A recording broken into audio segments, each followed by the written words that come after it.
Hey, what is up everyone? Welcome back to our YouTube channel. So for today's video, I'm going to teach you how to ask eBay to step in. So we're currently here at eBay's webpage, specifically in an article where you can see ask eBay to step in and help for buyers.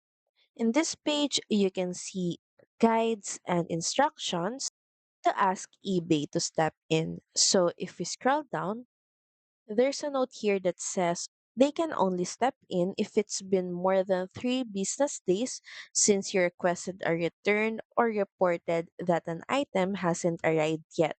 So basically, you should be able to see an option that says step in after 3 business days and the seller is not helpful.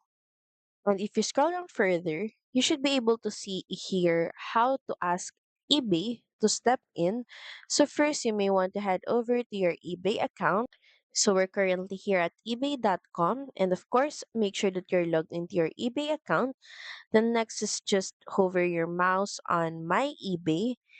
Then click on Purchase History. So from the Purchases page, click on Returns and Cancel. So if you click return to an item and it's already been 3 business days, you should be able to see an option that says eBay to step in. You will then be asked to select a reason from the drop down menu. Then just proceed by clicking on the confirm button. So that's pretty much it. Thank you very much for watching this video. I hope that you find this video helpful. And if you do, please don't forget to like, share, and subscribe to the channel. Now we'll see you again on the next one. Bye!